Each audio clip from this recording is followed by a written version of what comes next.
ونريد أن نمن على الذين استضعفوا في الأرض আল্লাহ পাক বলেন আমি একটা ইচ্ছা করেছিলাম একটু ভালো করে বলেন তো ইচ্ছাটা কার আরো জোরে ফাআলুল লিমা ইউরিদ আমি যা ইচ্ছা তাই কথা বলেন না আমি যা ইচ্ছা তাই ইন্নামা আমরুহু ইযা আরাদা শাইআন আইয়াকুলা লাহু কুন ফায়াকুন যদি আমি কোন কাজের ইচ্ছা করি শুধু কোন বলি সঙ্গে সঙ্গে ফায়াকুন হয়ে যায় হাজার হাজার বছর আগের একটা কাহিনী আল্লাহ বলেন ফেরাউনের সময় জাতিকে বিভিন্ন দলে বিদলে বিভক্ত করে একটা মাত্র দলকে সে দুর্বল করে রেখেছিল কোণঠাসা করে রেখেছিল আমি এখন বাংলাদেশের দিকে আমাদের ভেতরেও হাজার হাজার দলে আমাদেরকে বিভক্ত করে রেখেছি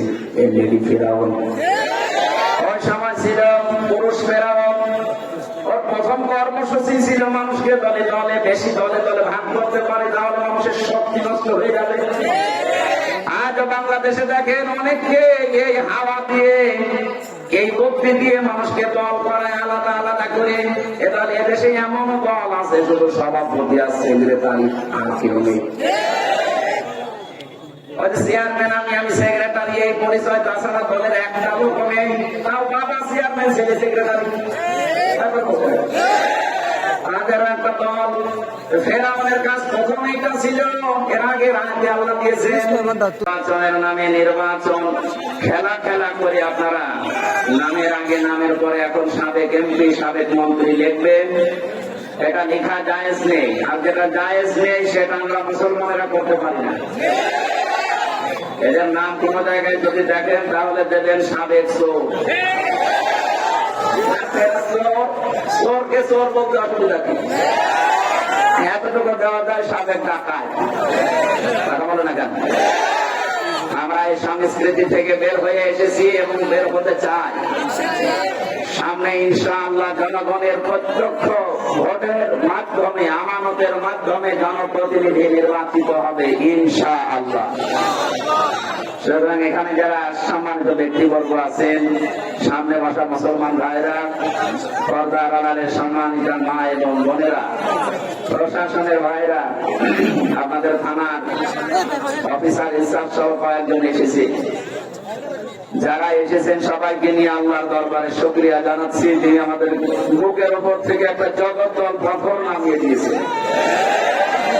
১,৫০০ বছর আগের ইতিহাস পড়েছিলাম আইয়ামে জাহিলিয়াতের যুগে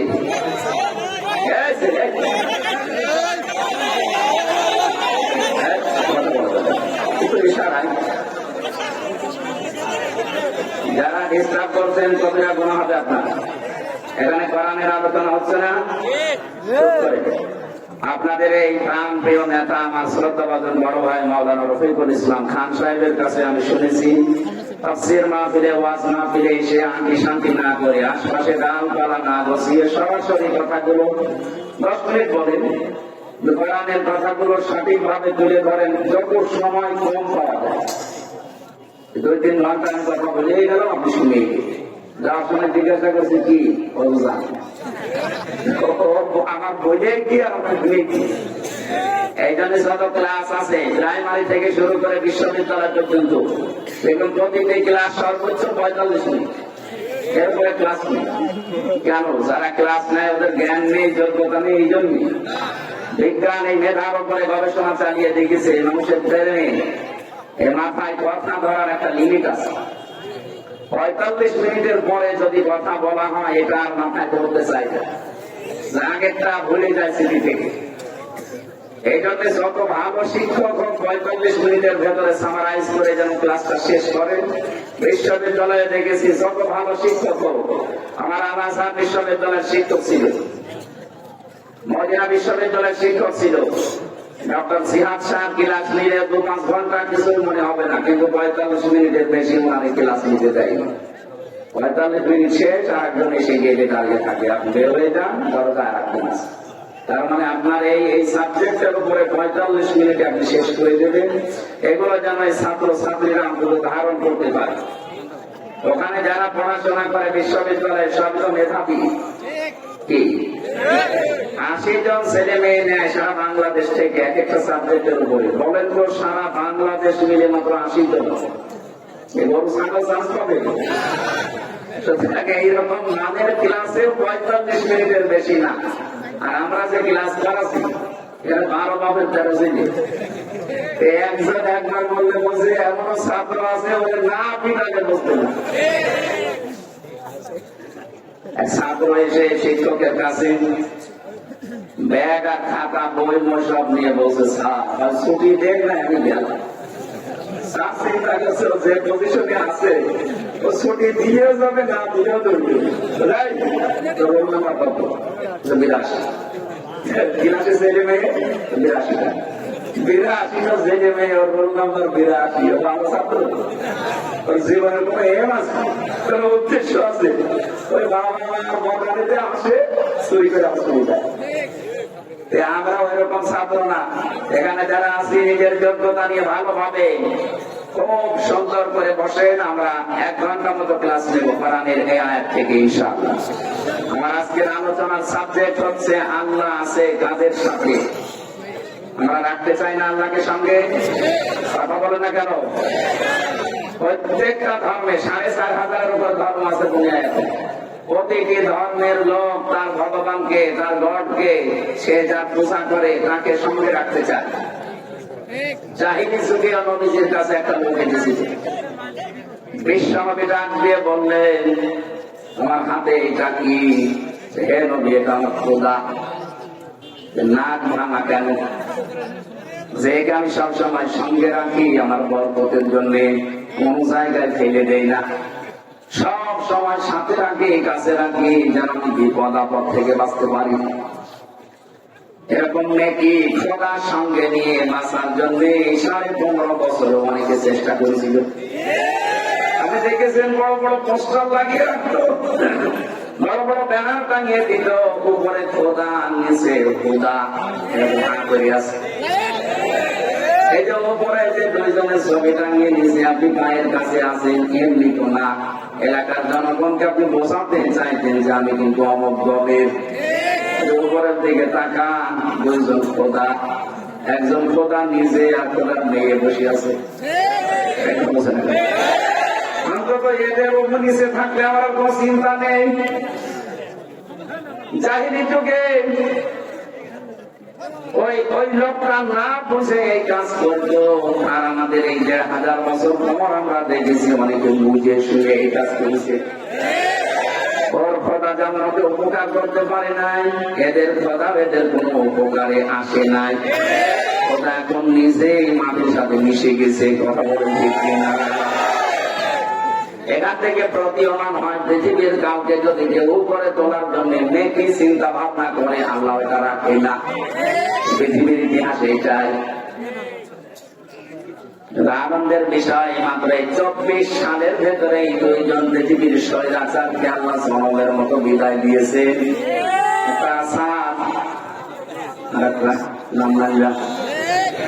2 জনকে আল্লাহ 1 সালে বিদায় দিয়েছে।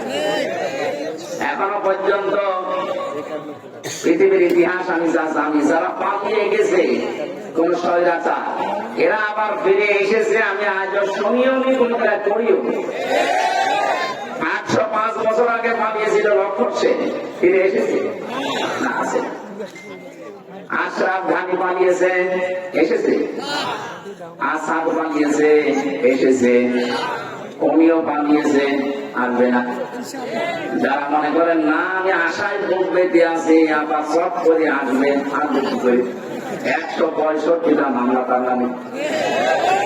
তার বড় বড় মামলা, গণহত্যা। একটা হত্যা করলে তো তার ফাঁসি হয়ে যায়।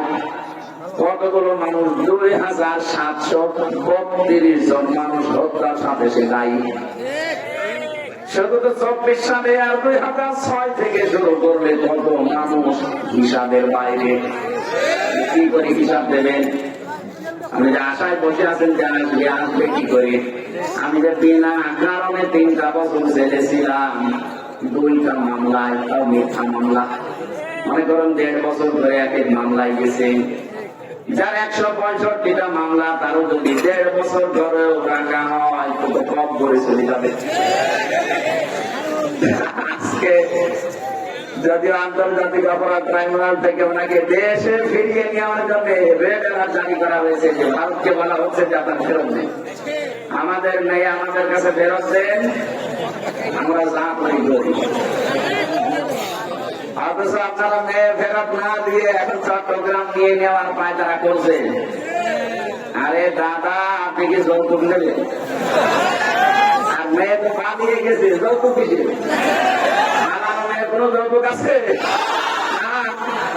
বিয়ে তো আমরা মানি না, খালি এতদিন স্বামী স্ত্রীর সম্পর্ক বলে কাটিয়েছে। বিয়ে কি আসলে মানা যায়? কারণ দাদা ততদিন মুসলমান না হবে ততদিন মেয়ের বিয়ে যায়।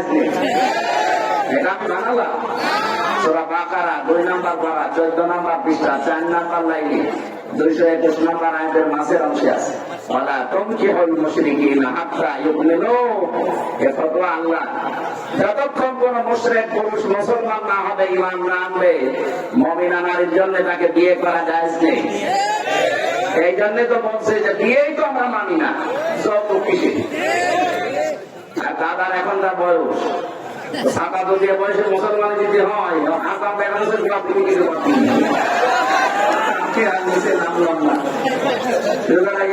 সাদা মুসলমানও হবে না, ও বিয়েও হবে না। আমরা এ বিয়ে মানবো, সুতরাং যৌতুকের কোন প্রশ্ন নেই। আমিরে জামাত ডাক্তার শফিকুর রহমান হাফিজাহুল্লাহ উনি ঘোষণা দিয়েছেন না, এদেশের হাফ ইঞ্চি মাটি যদি কেউ উল্টা পাল্টা নজরে তাকায় চোখ তুলে নেওয়া হবে। এটা আগস্টের 5 তারিখের আগে নেই, আগস্ট মাস পার হয়ে গেছে। এদেশে এখন সব আমরা কিছু মানুষ উস্কানিতে এখনো পা দিচ্ছে। আমি আশা করবো আপনারা কারো উস্কানিতে পা দেবেন না। দেখেছেন না গোপালগঞ্জের মানুষের পেছনে কেমন লাভ হয়ে গেছে? ওই সময় সন্তান গোপালগঞ্জ থেকে ঢাকায় কেউ যদি বাসে বসে আসে 300 টাকা, দাঁড়িয়ে আসবে 1000 টাকা। এমন পিটানো পিটিয়েছে আর্মিরা, বসে আসবে সে কায়দানে। এখনো পাগলামি করছেন অনেকে, আসবে চট করে। কিসের চট করে আসা? দেশের একটা মানুষের বিবেক যদি জাগ্রত থাকে, জীবনে কোন সালেমকে দেশে আসতে দেওয়া হবে না। কোন সালেমকে আমরা সামনে চেয়ারে মেনেও নিতে চাই না। কোরআনে কারিমের একটা আয়াত একটু শিক্ষার জন্য বলছি, সূরা নূর 19 নম্বর পারার 20 নম্বর পৃষ্ঠা, এটা 7 নম্বর লাইনের 52 নম্বর আয়াতে আছে। তাফসীরে কাবীরের ভেতরে পাবেন। আল্লাহ পাক বলেন, ফাতিলকা বুয়ুতুহুম খাবিয়াতান বিমা যালামু। এদিকে তাকান, এইগুলো তো মানুষ না কি? ওই বইটা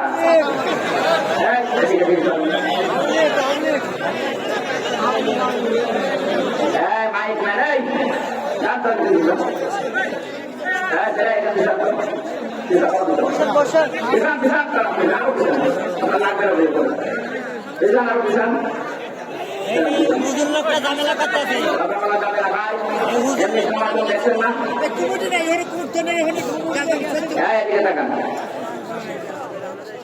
সিরাজগঞ্জ এটা রেকর্ড হচ্ছে, কালকে সারা দেশে যাবে। এরকম উল্টা পাল্টা দেখলে থানার বদনাম হয়ে যাবে। মানুষ জানে যে অন্তত সিরাজগঞ্জের উল্লাপাড়া এখানে একজন মানুষ থাকে, মানুষের আন্ডারে যারা আছে এরাও মানুষ। এখন যদি এই কাজ করে অন্যান্য জেলার মানুষ যারা খারাপ পাবে না? এই জন্য আমি নাম চাচ্ছি, অন্তত আমাদের সম্মান যেন নষ্ট না হয়। ফাতিলকা, কোরআনের কোন শব্দ যদি কেউ বোঝার চেষ্টা চালায় তো 500 টাকা নকল আমাদের চাওয়া হয়। 500 টাকা নকল করতে পারবেন? একটু চেষ্টা করেন। আল্লাহ পাক বলেন ফাতিলকা, এইভাবে আল্লাহ দেখিয়েছেন। ফা ব্যবহার হয় আর গ্রামার অনুযায়ী 19টা অর্থে। তিলকা দিয়েছেন ফায়ের পরে, তার মানে আল্লাহ যেন তার কুদরতি হাতের আঙ্গুল এভাবে দেখিয়েছেন। হে বাংলাদেশের মানুষেরা মনে করেন, যদি এটা লূত নবী আলাইহিস সালামের জামানার ঘটনা, কিন্তু বাংলাদেশে 2024 সালের 5 আগস্টের সাথে একটা মিল আছে। এই কারণে বলছি, আল্লাহ বলেন এই সেই ঘরগুলো বাইতুল যাই বহু বছর মানে তাদের আল্লাহ বলেন এই সেই ঘরগুলো যেভাবে আপনি একটু তাকান না কেন এদের ঘরের দিকে আমি জনশূন্য করে দিয়েছি, পরিত্যক্ত করে দিয়েছি বিমান চলামো তাদের জুলুমের কারণে। আপনি কত বাস্তবায় আপনি তাকান, কুষ্টিয়ার হানিফ সাহেবের বাড়ির দিকে তাকান, বাড়িটা এখন জনশূন্য পরিত্যক্ত, মনে হচ্ছে গণ টয়লেট হয়ে গেছে। গত বর্ষ দিন পেপারে দেখলাম ঢাকার ধানমন্দির বাড়িটা কত জলুসপূর্ণ ছিল, কত মানুষ আবেগে গেছে মার্কেট, অথচ এখন জাতীয় টয়লেট হয়ে গেছে। একবারে 8-10 জন করে যাচ্ছে, কেউ বিভিন্ন দিকে মুখ করে মনে হচ্ছে জামাত লক্ষ টয়লেট চলছে। আয়াতের শব্দের দিকে খেয়াল করেছেন, বিমা জলাম এদের জুলুমের কারণে। আমি 630টা থানা বাংলাদেশে কম বেশি প্রায় থানায় আমি গেছি, প্রত্যেকটা জায়গায় জালেমদের মারি করে একই অবস্থা। আল্লাহ বলেন ফাকতিয়া দাবিরুল কওমিল্লাযিনা যালামু, জালেমদের শিকড় কেটে ফেলা হয়ে গেছে। এই ইউনিয়নের চেয়ারম্যান উনি, এই ইউনিয়নের মেম্বার থেকে সংসদ পর্যন্ত জালেমরা একেবারে শিকড় বেড়ে রেখেছিল। এমন কোন জায়গা ছিল না যে জালেমদের বসত ছিল না। কথা বলছেন আল্লাহ এখানে কতিয়া দিয়েছেন। 7 নাম্বার পারা 12 নাম্বার পৃষ্ঠা 4 নাম্বার লাইনের 45 নাম্বার আয়াতের মাঝের অংশে আছে আল্লাহ বলেন কতিয়া এর ফায়ে জানান এটা নজর। জালেমদের শিকড় সব কেটে ফেলা হয়ে গেছে। কে কেটেছে জানা নেই। হানিফ সহ কুষ্টিয়ার যত এমপি মন্ত্রী যারা ছিল আশপাশে, চেয়ারম্যান থেকে মেম্বার থেকে একটারও বাড়ি চলানো রাখে নাই। আমি যত জায়গায় খবর নিয়েছি একটাও তো পাইনি। দেখিও নিজে সব জনশূন্য করিয়াছে মুসার গৃহ। একটাই কারণ এই জায়গাগুলোতে জুলুম হতো। এখানে আল্লাহ জালেমদের ওই জায়গাগুলো অভিশপ্ত বানিয়ে দিয়েছেন। যেখানে জুলুম করা হয়, জুলুমের দুর্বিসন্ধি হয়, জুলুমের জন্য ষড়যন্ত্র করা হয়, জায়গাগুলো আল্লাহর কাছে ঘৃণিত হয়ে যায়। নয়তো এত দামি জায়গা ঘৃণিত হবে কোন কারণে? সর্বকালে একবার হতে গিয়েছিলাম, কাবা তাওয়াফ করার পরে উপরে গেলাম, দেখে আমার পেটে ব্যথা করছে। এক পুলিশকে ডাক দিয়ে বললাম, ইয়া আখি এদিকে আসেন, আমার পেটে ব্যথা করছে, এখানে কোন ফার্মেসি আছে আশপাশে? পুলিশ আমাকে বলছে, হাজির হজ্জা তাই না বিলাদুকা, আজি দেশ কোথায়? যে তুমি বাংলাদেশ। বাংলাদেশ থেকে এসেছি। পুলিশ আমার ওনার ভাষা দিয়ে বলছে, হাজি আপনি জানেন না এটা কোন জায়গা? না তো আবু জেহেলের বাড়ি। আপনি এখনো পায়খানা না করে দাঁড়িয়ে আছেন? তাড়াতাড়ি করেন। পায়খানা করে দেখি আমার পেটের ব্যথা হয়ে গেছে। আল্লাহ যেন আমাকে জানাতে চাই, হামজা এত টাকা খরচ করে 6,500 কিলোমিটার দূর থেকে আসলে আর শয়তানের বাড়ি পায়খানা না করে চলে যাব।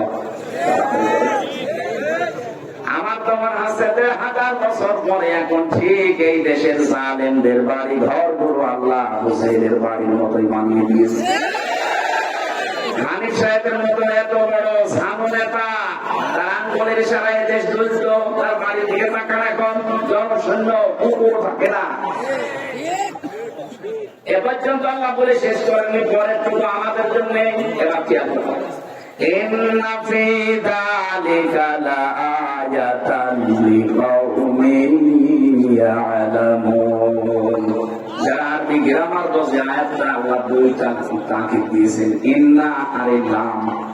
আল্লাহ বলেন অবশ্যই এর ভেতরে শিক্ষা আছে যারা জ্ঞানী তাদের জন্য। এত বড় জালেমদের শিকড় যদি আমি আল্লাহ কেটে ফেলতে পারি, এখনো পর্যন্ত অনেকে ক্ষমতার থালা হাতে পায়নি, তাই তাদের চরিত্র মানুষের কাছে উন্মুক্ত করা এখন সাদা ভাসি আরম্ভ করেছে। মানুষ আমেরিকা ডাক্তার শফিকুর রহমান হাফিজাহুল্লাহ ঘোষণায় দিয়ে দিয়েছে, দেশে সাদাবাজি আমরা করি না, কাউকে করতে দেব না। আপনি বড় মহারাজে আপনাকে সাদা দেওয়া লাগবে। আর ইসলাম যদি আসে সব জায়গায় আগে বন্ধ হবে এই বাংলাদেশ থেকে দুর্নীতি। কথা বলেন না কারো ওই নাম্বারে সাদাবাজি, এটা যে কত বড় জঘন্য অপরাধ, যাদের কাছে এগুলো করা হয় তারা জানে। যারা এগুলো করছেন আমি আশা করব আপনারা থাকলেন, আপনারাও মজলুম আমরাও মজলুম, কিন্তু আপনারা আমাদের চাইতে বেশি না। বাংলাদেশে না, এই পৃথিবীর ইতিহাসে আমার মনে হয় সাহাবায়ে কেরামের পরে সবচাইতে বেশি মাজলুম এবং কোণঠাসা একামতে দিনের লোকেরা। এখানে কিছু বলা যাবে না, শোনেন তারপরে সারা কাসাসের 5 নাম্বার আয়াতের বাংলা অর্থটা করে আমি তাফসীরে যাচ্ছি। রব্বুল আলামিন আমাদের আশার বাণী শুনিয়েছেন, ফাজাআলা মিনহা শিয়াআন, ও দলের ভেতরে দেখো, তার ভেতরে একটা দলকে একটা দলকে সে টার্গেট করেছিল যে এই দলটা যদি কোণঠাসা করে রাখা যায় তাহলে বাকি দলগুলো এমনি কথা বন্ধ হয়ে যাবে। আমার তো মনে হচ্ছে আয়াতের সাথে বাংলাদেশের একটা মিল আছে। এই 54 বছরে জালেমরা যারা আসো তাদের একটাই টার্গেট, এই দেশে একামতের দিনটা কোণঠাসা হয়ে থাকে। এমনকি বিশ্বের বহু মানুষ এইটা চাচ্ছে যে এরা কোণঠাসা হয়ে থাক, এরা দুর্বল হয়ে থাক, এরা জুলুম নির্যাতন অত্যাচারের স্টিম রোলার দিয়ে এদেরকে যদি দাবিয়ে রাখা যায়, বাকি যে ছোটখাটো সভাপতি সেক্রেটারি সবাই জীবন করে যাবে। আল্লাহ বলেন, আমি একটা কাজ করলাম, আমি ইচ্ছা করলাম যে এই দুর্বল দলটার উপরে মানান করতে, মানান মানে অনুগ্রহ, দয়া। আমি আল্লাহ তাদের উপর একটা দয়া করার ইচ্ছা করলাম। আমি আল্লাহ চাইলাম তাদেরকে জমিনের নেতা বানিয়ে দেব, জমিনের ওয়ারিস তাদেরকে আমি আল্লাহ বানাবো। ঠিক আমার মনে হচ্ছে 2024-এর 5 আগস্টের পর থেকে আয়াতটা আল্লাহ নতুন করে দেখাচ্ছে। এতদিন যাদেরকে আপনি কোণঠাসা করে রেখেছিলেন ওদেরকে আল্লাহ এখন একটু মনন করেছে, ওদেরকে জাতির নেতা বানিয়ে দিচ্ছে। কথা বলছে না কেন? শুধু নেতা না, জমিনের উত্তরাধিকারী আল্লাহ বানাবে। কেন বানাবে আল্লাহ পরের আয়াতে দিয়েছেন, সূরা কাসাস 6 নম্বর আয়াত, অনুমাক্কিনা লাহুম ফিল আরদ। আল্লাহ পাক বলেন আমি জমিনে তাদেরকে শাসন ক্ষমতা দিয়ে দেব। নুরিয়া, আমি দেখাতে চাই ফেরাউনকে, হামানকে, জনউদাহুমা এবং তার দলের লোক সৈন্য বাহিনীকে, মিনহুম মা কানু ইয়াহজারুন। এই মানুষগুলো পৃথিবীতে যাদেরকে বেশি ভয় পেত, আমি আল্লাহ তাদেরকে জমিনের শাসন ক্ষমতা দিয়ে তাদেরকে দেখাবো। একটা খাপের খাপ, মমতাজের বাপ মিলে যাবে সামনে ইনশাআল্লাহ।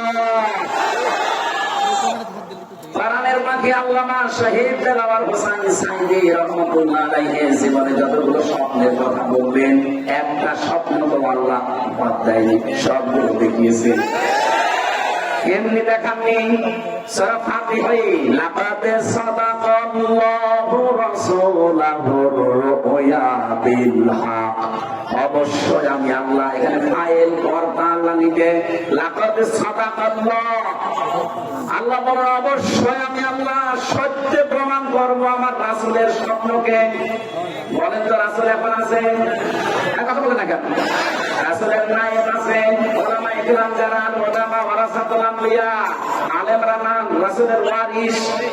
সুতরাং রাসূলুল্লাহর স্বপ্ন যদি আল্লাহ সত্য প্রমাণ করে দেখাতে পারেন, রাসূলের ওয়ারিস যারা তাদের স্বপ্ন আল্লাহ দেখাবে না? কথা বলেন না কেন? অবশ্যই দেখাবে।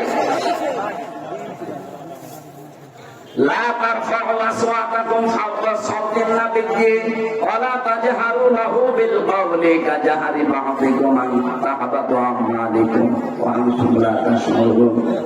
সাবধান ইমানদারেরা, আমার রাসূলের কথার উপরে আওয়াজ করে কথা বলবা না। এই আয়াতটা তো 1000 বছর আগে শেষ হয়ে যাওয়ার কথা, এখনো কোরআনে আছে। কারণে আছে এই জন্য রাসূল থাকবে না, কিন্তু তার ওয়ারিসরা থাকবেন। রাসূলের কথার উপরে আওয়াজ করে কথা বললে যেমন আমল আখলাক সব নষ্ট হয়ে যায়, রাসূলের ওয়ারিসদের উপরে যদি কেউ কথা বলে তার পেছনের আমল আল্লাহ নষ্ট করে দেবে। আমলের বহু বছর আমাল, একটা কাজ বাকি থাকবে না। আপনার নামাজ, রোজা, দান, সাদকা যা করেছেন দুনিয়ায় সব আল্লাহ বলেন নষ্ট করে দেব। টেরও পাবে না তখন নষ্ট করে দিচ্ছে। এই জন্য রাসূলের স্বপ্নগুলো যদি আল্লাহ সব সত্য প্রমাণ করে দেখাতে পারেন, আমাদের যিনি রাসূলুল্লাহর ওয়ারিস আমরা তাদেরকে মনে করিয়ে দেশে আলেমরা আর এক বাক্যে দল মুমিন বিশেষে সারা পৃথিবী থেকে আল্লাহ বাঁচাইনি। এই আল্লামা শব্দটা এমনি দেওয়া হয়নি।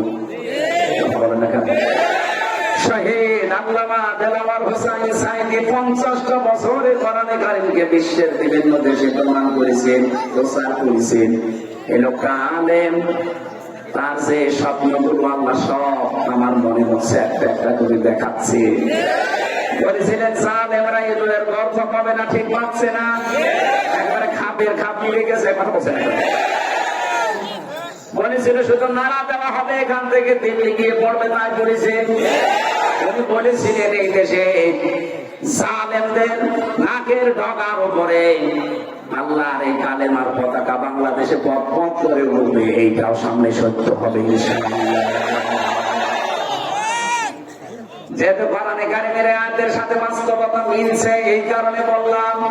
তাহলে আমাদের এই আয়াত থেকে শিক্ষা নেওয়ার বিষয়ে এত বড় জালেমদেরকে যদি আল্লাহ কেটে কুটে শেষ করে দিতে পারে, আমরা যারা সামনে চেয়ারে বসবেন, যে বসবেন যেন জালেম হয়ে যাবেন না।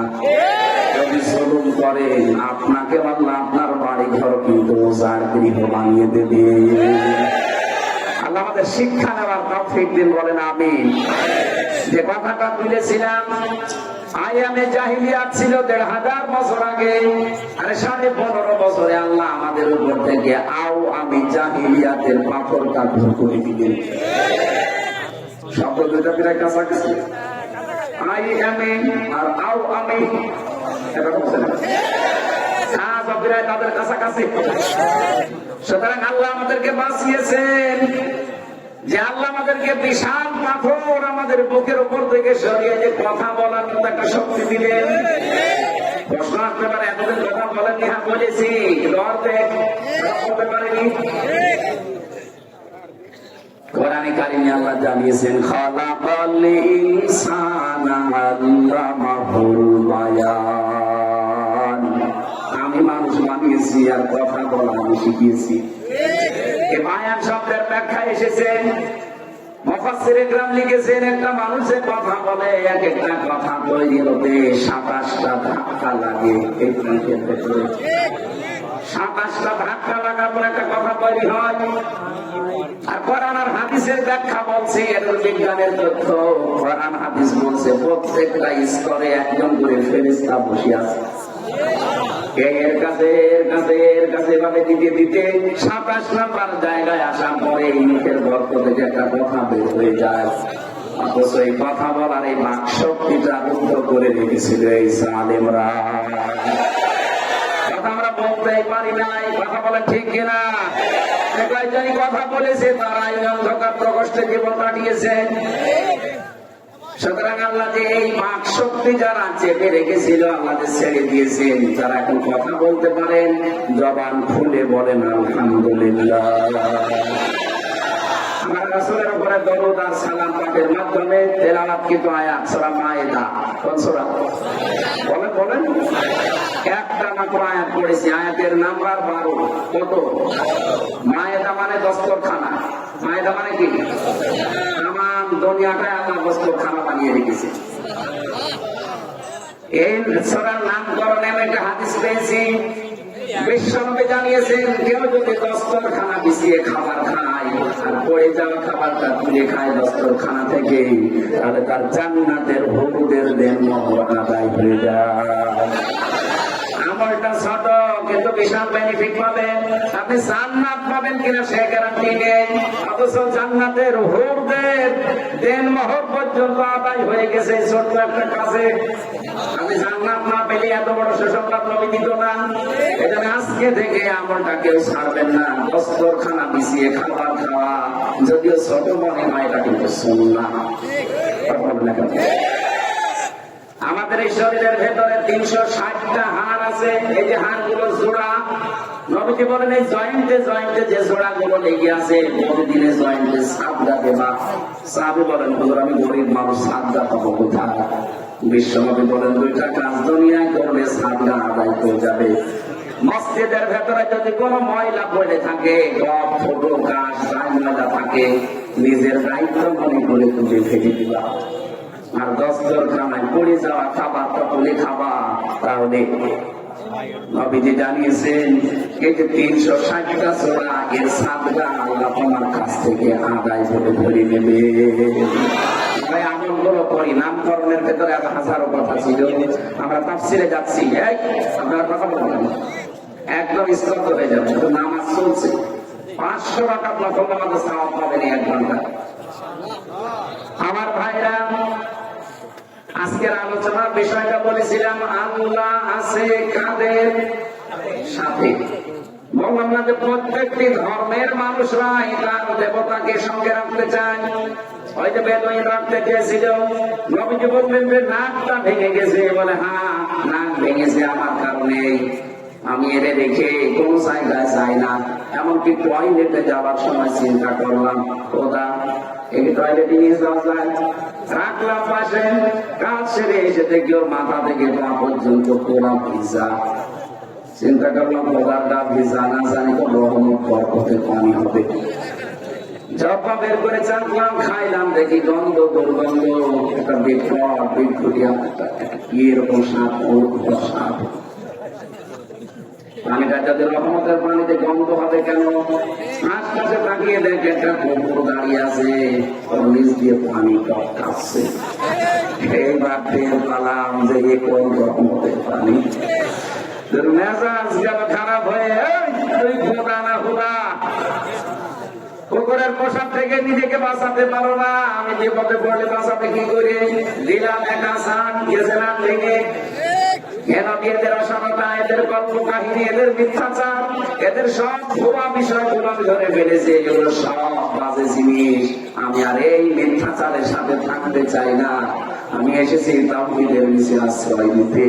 দয়া করে আপনি আমাকে পড়িয়ে দেন লা ইলাহা ইল্লাল্লাহু মুহাম্মাদুর রাসূলুল্লাহ। আমার মনে হয় সেই সময় এখন এসে গেছে। আজ হাজারো মানুষ তাদের ভুলটা অন্তত আজ করতে পেরে বিবেকের তাড়নায় তারা ফিরে আসতেছে।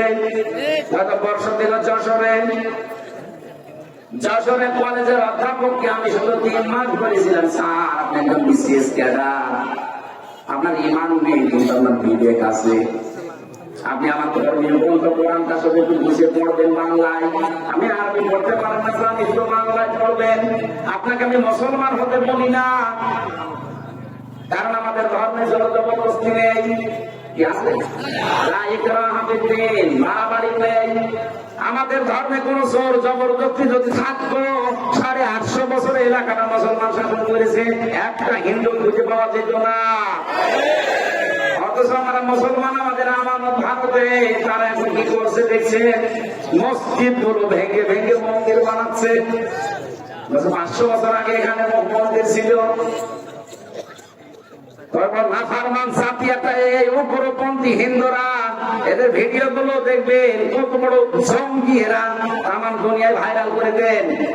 খ্রিস্টানদেরকে বলবো, ডোনাল্ড ট্রাম্প এই জন্য উনি সিদ্ধান্ত নিয়ে ফেলেছে 16 লাখ ভারতীয়কে জানুয়ারির 20 তারিখের পরে উনি যে শপথ নেবেন এরপরে ফেরত পাঠিয়ে দেবেন। এমনি না, 2 জন খ্রিস্টান মেয়েকে, যুবতী মেয়েকে ভারতে উলঙ্গ করে হাঁটিয়েছে। জাতি হিসাবে কলঙ্ক, মানবতার শত্রু এরা, তাম দুনিয়ার কারো সাথে এদের মিল নেই। খ্রিস্টান মেয়েদেরকে আপনি উলঙ্গ করে ঘোরালেন রাস্তায়, ট্রাম্প আপনাদের ছেড়ে দেবে? এখন এই যে 16 লাখ পাঠিয়ে দিচ্ছে, দাদার ধৌতি সামলাতেই জীবন শেষ হয়ে যাবে। আমরা অলরেডি বলে দিয়েছি যে না, আমাদের ব্যবসা বাণিজ্য বলেছিল যে আমরা না খেয়ে মারা যাবো। পাকিস্তান থেকে, তুরস্ক থেকে, চীন থেকে আমাদের খাবার আল্লাহ পাঠিয়ে দিচ্ছে, ওদের সাথে কিচ্ছু দরকার নেই। আফগানিস্তান, পাকিস্তান, নেপাল, ভুটান, চীন, মায়ানমার, এগুলো যদি ওদের ছাড়া চলতে পারে, বাংলাদেশে চলতে পারবে হবে ইনশাআল্লাহ। একটা রাষ্ট্রের সাথে ওদের মিল নেই, প্রত্যেক জায়গায় ওদের সমস্যা। সারা বিশ্বে আমরা দেখি মানুষ মাটির নিচে তেল পায়, গ্যাস পায়, লোহা পায়, স্বর্ণ পায়, আর ওই শয়তানরা শুধু মসজিদের নিচে মন্দির পায়। পিটিয়ে সোজা করা দরকার, কথা বলে না কেন? প্রতিবেশী হিসাবে এরকম একটা নাফরমান থেকে আমরা পেয়েছি, হবে যে মাথার উপর থেকে নামবে নাফরমানরা আল্লাহ জানে। খ্রিস্টানদেরকে বলবো, আপনার যুবতী মেয়েকে যারা উলঙ্গ করে হাঁটিয়েছে এই উগ্রপন্থী হিন্দুদেরকে ছাড়বেন না। 200 কোটির উপরে মুসলমান আমরা, গরু খাওয়ার অপরাধে মুসলমান জবাই করা হচ্ছে। গত বর্ষ দিনে 2 জন যুবতী মুসলমান মেয়েকে যুবতী ধর্ষণ করার পরে তার লজ্জাস্থানে লোহা ঢুকিয়ে দিচ্ছে। ষড়যন্ত্র বহু চলছে, কিন্তু এই দাদাদের দেশ থেকে এখনো থামেনি।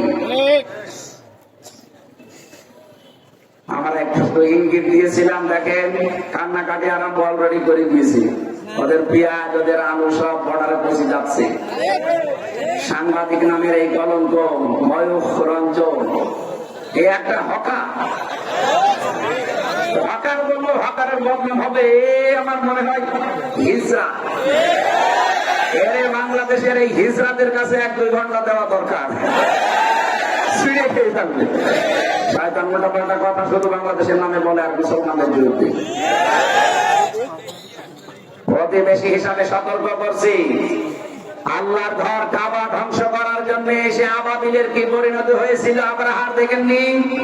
ওই আল্লাহ এখনো আবাবিল পাঠাতে পারে। মুসলমানদেরকে যা করছেন করেন, আল্লাহর ঘরগুলো ভাঙা বন্ধ করেন। আজকেও সকালে একটা ঘর ভেঙেছে মসজিদ। সতর্ক করলাম, যদি ভালো লাগে মেনে নিন, না হলে কিন্তু আল্লাহ আবাবিল পাঠালে তখন দোয়া করেও কাজ হবে না। কথা বলে না কেন? বলবেন আপনারা আমার প্রতিবেশী কিছু বলেননি, এই জন্য বললাম। আশা করছি আপনারা সতর্ক থাকবেন, আল্লাহর ঘরগুলো ভাঙা বন্ধ করেন। আর ওদের ভিডিও পেলে আপনি বিশ্বের মিডিয়ায় ছড়িয়ে দেন, তো সারা দুনিয়া দেখুক যে এই দুনিয়ায় সবচেয়ে বড় উগ্র এই হিন্দুরা। সব হিন্দু না, শুধু উগ্রপন্থী হিন্দু ছাড়া তারা। এতদিন ওরা বিশ্বের মিডিয়ায় মানুষকে জানিয়েছে বাংলাদেশের সংখ্যালঘু নির্যাতন হয়। কিসের সংখ্যালঘু নির্যাতন? গত পরশু দিন এই যে পঞ্চগড় আর মাগুরা, ঝিনাইদহ, 2 জায়গা থেকে 2টা মেয়ে গেছে ভারতে চিকিৎসার জন্য। সাংবাদিক ওই ময়ূখ রঞ্জনের মতো একজন হকার, মলক বিক্রেতা, এসে বলছে, আপনি বলেন যে বাংলাদেশে আপনার মেয়েকে রেপ করা হয়েছে, বাংলাদেশে আর টিকতে পারছি না, এই কারণে আমরা পালিয়ে এসেছি। মেয়েটা একেবারে মানে গরম ভাতে চাইছি। কি বলেন? আমরা এসেছি আমার মেয়ের হাতের চিকিৎসা করাতে। আর ওই দেশে আমরা যে আগস্টের 5 তারিখের পর থেকে সবচাইতে বেশি শান্তিতে আছি, মনে স্বর্গে আছি। সাংবাদিকের মুখ গেছে একেবারে বিড়ালের মুখ। কি ষড়যন্ত্র চলছে দেখেছেন, যে এইটা নিয়ে বিশ্বের মডেলদেরকে দেখাবে, এই দেখেন। এই জন্য অন্য কোন প্রেসক্রিপশনে ওর সাথে কাজ হচ্ছে না। এখানে বারবার পালিয়ে তো বসে নেই, ওখান থেকে বারবার শুধু টার্গেট করে হিন্দুদেরকে দিয়ে কাজে লাগাতে যাচ্ছে। হিন্দুরা অত পাগল না, এগুলো সব তার উগ্র না। কথা বলেন না কেন? গোবিন্দ পরামানিক অলরেডি বলে দিয়েছে যে এই দেশে জামাত ইসলামী বাংলাদেশ এবং আলেম ওলামাদের কাছে এই দেশের হিন্দুরা সবচেয়ে বেশি নিরাপদ। এবং নেন ঠেলা খান, আমার ভাই এই কথা বলছে। সবাই চাই যে আল্লাহ আমার সাথে থাক। সে ভগবান বলেন আর দেবতা বলেন আর যাই বলেন, আমরা চাই আল্লাহ যেন আমাদের সাথে থাকে, তাই না? মুসা আলাইহিস সালাম 12 জন রকিব দলপতি, এখন বাংলাদেশে মনে করেন 12 জন মন্ত্রী। 12 জন মন্ত্রী নিয়ে আমেরিকায় গেছে, যেহেতু তাম দুনিয়া পড়ো এদিকে টাকা 12 জন মডেল নিয়ে গিয়ে উনি 12 জন এমপি নিয়ে গেছে, মনে করেন মন্ত্রী। আমি বাংলায় বোঝাচ্ছি কারণ সমাজে বুঝবেন। মুসা নবী 12টা গোত্র থেকে 12 জন নকিব, দলপতি, সর্দার, মন্ত্রী মনে করেন, এদেরকে নিয়ে গেলেন আল্লাহর কাছে। ডাক দিয়ে বলেন, রব্বুল আলামিন, রব্বি আরিনি, আমরা দেখতে চাই তোমাকে। আল্লাহ বলেন, লান তারানি, আমাকে দেখা যাবে না। বলেন তো মুসা নবীর মতো পাওয়ারফুল একজন নবী, এত বড় নবীকে যদি আল্লাহ লান তারানি বলেন না, কখনো দেখা দেখা সম্ভব না, কারণ যে চোখের পাওয়ার আছে এই পাওয়ার দিয়ে দুনিয়ায় থেকে আমি আল্লাহকে দেখতে পাবে না। অথচ বাংলাদেশে কত ভণ্ড আছে পীরের নামে কলঙ্ক এগুলো, এই মানুষগুলো নাকি আল্লাহর সাথে সরাসরি দেখা হয়। যদিও আমাদের রাজশাহী, খুলনা এই বিভাগের মানুষগুলো এখন সতর্ক আছে, কিন্তু এই ঝামেলায় পড়ে আছে চট্টগ্রাম আর সিলেটের মানুষেরা। ওদের তো ঘরে ঘরে পীর, আর সব নাকি আল্লাহর সাথে দেখার কথা হয়। মুসা নবীকে আল্লাহ বলছিলেন তার মানে কখনো সম্ভব না দেখা। নবী যদি না পারে এরা পারে কি করি? এগুলো সব ভণ্ডামি, এই ভণ্ডামি কথা বিশ্বাস করবেন না। কথা বলছে এটা রেকর্ড হতে পারে বললাম। আমার সিরাজগঞ্জবাসী হযরত মুসা ডাক দিয়ে বলেন রব্বুল আলামিন এরা তো দেখতে চায় তোমাকে। আল্লাহ বলেন সম্ভব না, কিন্তু আমি তোমাদের সঙ্গে আছি। فقال الله إني معكم, অবশ্যই আমি আল্লাহ তোমাদের সঙ্গে আছি, সাথে আছি। 12 জন লোকের দলপতিকে নিজ নিজ এলাকায় যেতে বলো, জনগণকে, এলাকার মানুষদেরকে যেন এই কথা জানিয়ে দেয় যে আল্লাহকে দেখতে পারিনি, কিন্তু উনি আমাদের সাথে আছেন, আমাদের সঙ্গে আছেন। যদি আমরা দুনিয়াতে 5টা কাজ করতে পারি, এই বাংলাদেশে যেই লোকটা 5টা কাজে আঞ্জাম দিতে পারে সে যেন মনে করে আল্লাহ আমার সাথে আছে। আমরা চাই না এটা, আল্লাহ যেন আমার সাথে থাকে, এটা চাই না। ওয়ালাকাদ আখাযাল্লাহু মিসাকা বানী ইসরাঈল, অবশ্যই আমি আল্লাহ শব্দ শুরু করেছিলাম দিয়ে, আমি আল্লাহ নিজে অঙ্গীকার নিয়েছিলাম বানী ইসরাঈলের এই 12 জন নবী থেকে। ওয়াবাআসনা মিনহুম ইসনায়া আশারা নাকিবা, আমি নিজে তাদের মধ্যে পাঠিয়ে দিলাম এই 12 জন নবীকে, আর ঘোষণা দিয়ে জানিয়ে দিলাম যাও নিজের এলাকায় যাও, জনগণকে এই কথা বলবা যে আল্লাহকে দেখতে পারিনি, কিন্তু আল্লাহ আমাদের সাথে আছে, এই ঘোষণা নিয়ে এসেছি। লাইন অবশ্যই যদি লামে থাকে আর ইন মানে যদি লাইনা আকামাতুমুস সালাতা ওয়া আতাইতুমুস যাকাতা, 1 নম্বরে এলাকায় যদি নামাজ কায়েম করতে পারি আর যদি যাকাত আদায় করতে পারি, ওয়া আমানতুম বিরুসুলি, আর যদি আমরা ঈমান আনতে পারি আল্লাহর রাসূলদের উপরে, ওয়া আযযারতুমুহুম, তাদেরকে সাহায্য করতে পারি, ওয়া আকরাদতুমুল্লাহ কারদান হাসানা, আল্লাহকে যদি উত্তম ঋণ দিতে পারি, এই 5টা কাজ যদি আমরা করতে পারি আল্লাহ আমাদের গ্যারান্টি দিয়েছেন ইন্নী, অবশ্যই আমি মাআকুম, তোমাদের সঙ্গে আছি। আল্লাহ বলেন আমি তোমাদের সঙ্গে আছি, সব সময় সাথে থাকবো। এই 5টা কাজ করা লাগবে। সিরাজগঞ্জবাসী প্রথম কাজটা আকামতুস সালাতা, আল্লাহ কিন্তু বলেন না যে ফাসাল্লি, নামাজ পড়ো না, নামাজ কায়েমের কথা জানিয়েছে। নামাজ নিজে নিজে পড়া যায়, কিন্তু কায়েম নিজে নিজে করা যায় না। কায়েম করতে হলে পরিবার, সমাজ এবং রাষ্ট্র লাগে। আল্লাহকে এই দেশে যদি আমরা রাখতে চাই আমাদের সঙ্গে, নামাজ কায়েমের আন্দোলন করা লাগবে। কথা বলেন না কেন? এটাকে ব্যক্তিগত ভাবে জানা যায় না, ব্যক্তিগত ভাবে নামাজ পড়া যায়। এই জন্য ফাসাল্লি লিরাব্বিকা ওয়ানহার, কেন আপনি নামাজ পড়ে এই একটা জায়গায় শুধু আছে, আর 82 জায়গায় আছে আকিমিস সালাত, নামাজ কায়েম করে। ব্যক্তি, পরিবার, সমাজ, রাষ্ট্র এগুলোতে নামাজ কায়েম করতে হলে শুধু ওয়াজ করে শোনানো বলে হবে না, এখানে আইন পাস করা লাগবে। এই তথ্য আছে সূরা হজের 41 নম্বর আয়াতে, আল্লাযীনা ইমাক্কানাহুম ফিল আরদ আকামুস সালাত ওয়া আতাবুস যাকাত, আমি যদি আমার মুমিন বান্দাদেরকে জমিনের শাসন ক্ষমতা